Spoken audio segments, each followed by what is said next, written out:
J'insiste sur le mot scope, qui en français donne cinémascope, télescope, radioscopie,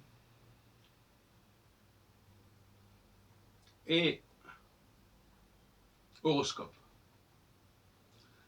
Et il ne faut pas oublier que dans le mot scope, il y a l'idée de voir, comme dans microscope, dans télescope. Voir. Pourquoi le mot horoscope comporte le mot voir? C'est ce que beaucoup d'astrologues se refusent à envisager, à considérer. Parce que l'horoscope, c'est un des noms de l'ascendant.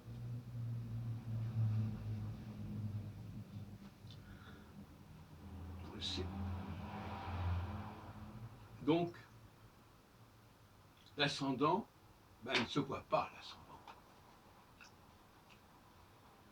Dans certains cas, il peut y avoir une planète conjointe à l'ascendant, à la naissance, mais ce n'est pas la règle. Pour une raison très simple, c'est qu'il y a pas assez de planètes pour ça. Et si on s'en tient au septénaire, qui a prévalu jusqu'au XIXe siècle, facilement, il n'y avait que 7 facteurs. Donc ce n'était pas suffisant pour permettre de voir, de visualiser l'ascendant, l'horoscope.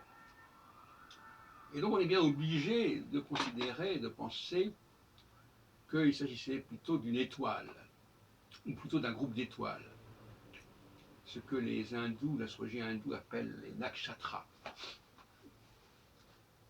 les clusters d'étoiles.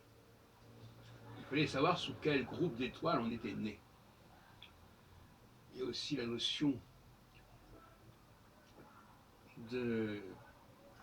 au niveau des décans, il y avait 36 groupes d'étoiles aussi. Et ça, c'est complètement sorti de la pensée astrologique de la deuxième moitié du XXe siècle. On ne peut pas parler de ce qui se passe depuis 20 ans, au XXIe siècle. Et sauf que c'est une grave erreur.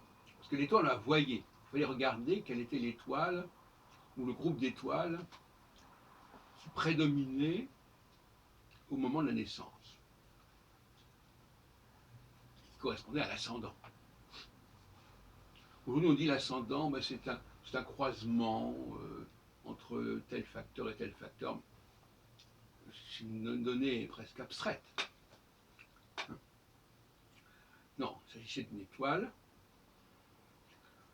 Et ces étoiles, comme on sait, sont associées aux constellations qui portent des noms zodiacaux. Donc, l'astro-horoscopie considère que l'étoile est importante dans le système, qu'elle est l'interface, quelque part, puisque non seulement elle se voit, mais en plus, elle reste à sa place, puisqu'elle ne bouge pas, l'étoile. Par conséquent, quand on parle d'un retour d'une planète à telle et telle position, par rapport à l'ascendant, par exemple, il ne s'agit pas de parler d'une mémoire de la position natale, puisque l'étoile, de toute façon, elle ne bouge pas. Donc pas besoin de se souvenir de sa position, elle reste à peu près au même endroit, à très peu de choses près. Voilà quelques éléments de réflexion.